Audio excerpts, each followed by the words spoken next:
안녕하세요. 한국폴리텍대학 김병준입니다. 오늘은 플랜트 도면 중 증류탑 관련된 내용을 같이 보면서 PFD를 이해해 보도록 하겠습니다. 우리가 그동안 그 PFD를 보면서 물질의 상태, 온도, 압력에 대한 걸 봤고요. 그 다음에 이제 나머지 있는 부분이 이제 그 유량, 그 다음에 그 저희가 이제 생산하고 있는 원료라든지 생산하는 제품의 그 이제 물질 조성이 어떻게 되는지 이제 그런 부분을 파악하는 게 오늘의 주 목적일 거고요. 그거에 대한 주요 장치가 직류탑이라는 것을 제가 다시 한번 상기시켜 드리도록 하겠습니다. 자, 오늘의 주제는 제품을 생산하기 위해서는 어떤 설비를 사용해야 할까입니다. 그 제품이라는 거는 제가 이제 강의 시간에도 얘기했다시피 이제 원료를 써서 물건을 만드는 건데, 제품이라는 거는 즉 소비자, 고객의 기준에 맞춰야 된다라는 거를 제가 얘기를 했고요.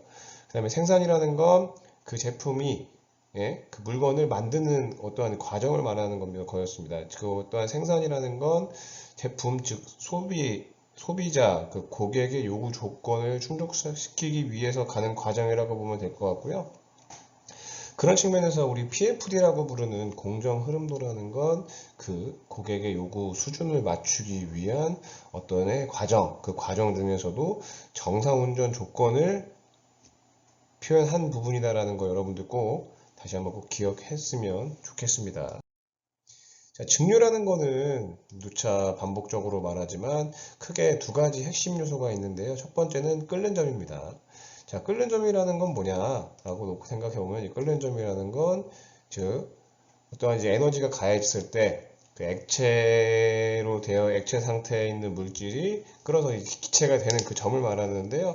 증류라는 거는 이 끓는 점의 차이를 이용하여 혼합물을 분리한다는 겁니다. 즉 어떠한 혼합 물질이 있을 경우 A의 끓는 점이 뭐 5도, B의 끓는 점이 10도라고 하면 저희가 이제 에너지를 가해서 이 전체를 예를 들어서 6도로 유지시켜 준다라고 하면 A라는 물질은 기체로 바뀔 거고요. B라는 물질은 그대로 액체로 남아있겠죠. 이제 그걸 생각한다고 보시면 되고요. 그게 이제 저희가 증류라는 거라고 이해하시면 될 것 같고요. 두 번째, 물리적인 겁니다. 여러분들, 우리가 이제 뭐 화학 공장이다니까 모든 일어나는 그런 것들이 이제 화학 반응이다, 화학적인 거다라고 오해할 수가 있는데요. 이 증류라는 건 다시 한번 강조하지만 화학 반응 없이 물리적인 분리라는 거, 끓는 점의 차이를 이용하는 건 물리적인 분리다라는 거 여러분들 꼭 기억하셨으면 좋겠습니다. 기본적으로 우리가 그럼 증류 공정으로 무엇을 생산하냐라고 생각을 해보면 이제 정유사에서 하는 걸 보면 되겠죠. 즉 이제 원유라고 부르는 원료는 굉장히 다양한 물질이 혼합되어 있는 것입니다. 그래서 이제 그 원유를 앞선에서 또한 프로세스로 뭐 염분도 제거를 하고 수분도 제거를 하고 뭐 또한 이제 그 전처리 과정을 거쳐서 증류탑으로 가게 됩니다. 그럼 증류탑에서 이 가열이라는 에너지가 가해지게 된다면 이 원료가 끓기 시작할 거예요. 근데 끓는 게 아까 처음에 그 전장에서 설명했다시피 다양한 물질이 섞여 있기 때문에 끓는 점의 차이에 의해서 다양한 제품이 나눠지게 되는 거죠. 이 증류라는 물리적인 분리라고 말씀을 드렸습니다. 그래서 우리가 쉽게 쓰고 있는 LPG, 휘발유, 뭐 경유 같은 것들이 이런 원유에서 생산이 되는 거고요.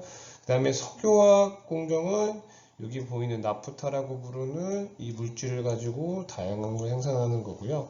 비행기에 쓰는 등유라든지 증유, 그 다음에 끓는 점이 가장 높은 이 아스팔트는 실제 아까 제가 그 아스팔트로 쓰인다라는 거죠. 그래서 이런 일반적인 증류 공정이 있다라는 걸 여러분들이 생각하시면 조금 더 이해가 빠르실 겁니다.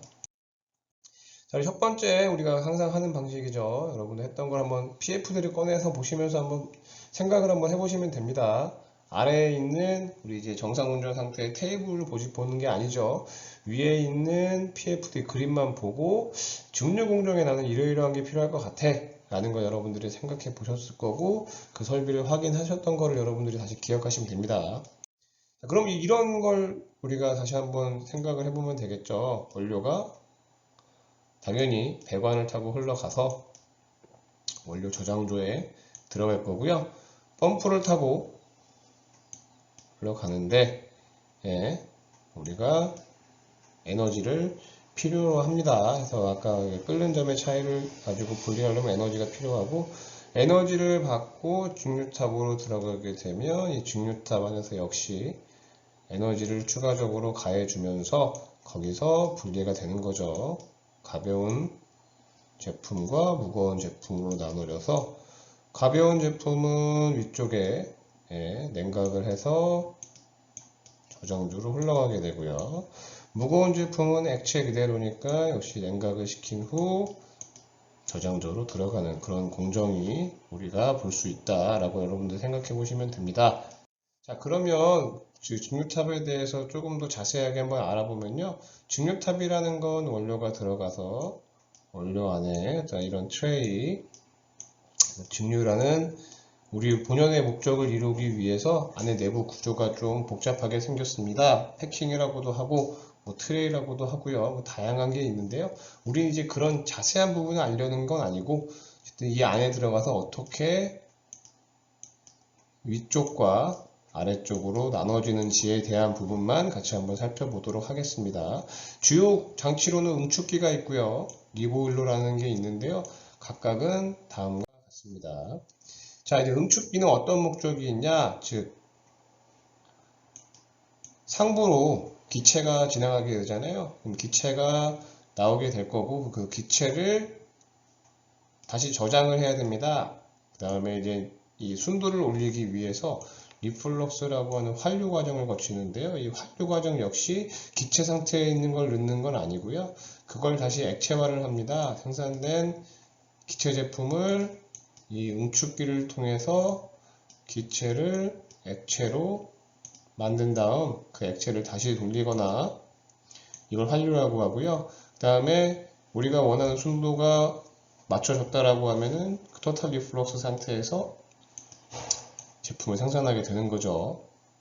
아래쪽에 있는 리보일러 부분입니다. 리보일러는 말 그대로 열량을 계속적으로 공급해 주는 건데요. 이 보일러에서 열을 공급해 줘서 아래쪽에 있는 액체를 계속적으로 순환시키고요.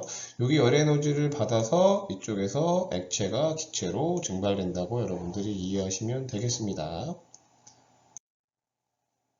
자, 이제 여러분들 우리 PFD를 펴보시고요. 우리 했던 것처럼 우리 원료들이 C10개에서 15개 있는 각각의 원료가 각 프로세스, 그 스트림의 변화에 따라서 어떤 식으로 내부 조성이 바뀌는지를 하나하나씩 여러분들이 같이 살펴보셨고요. 그 전체적인 총량에 대한 부분도 한번 여러분들이 보시면서 다시 한번 복습해 보시면 우리가 직류 공정과 실제 이 직류탑에서 어떠한 제품이 각각 나눠지는지를 다시 한번 확인해 보실 수 있으실 겁니다. 자, 오늘의 결론입니다. 석유화학 공장에서 끓는 점의 차이를 이용하여 제품을 생산하는 설비는 이 직류탑이고요. 이 직류탑이라는 거 다양하게 쓰이지만 앞에서 봤던 것처럼 그 정유사라든지 석유화학 공장에서는 굉장히 가장 중요한 설비다라는 걸 다시 한번 강조해 드리고 싶습니다. 감사합니다.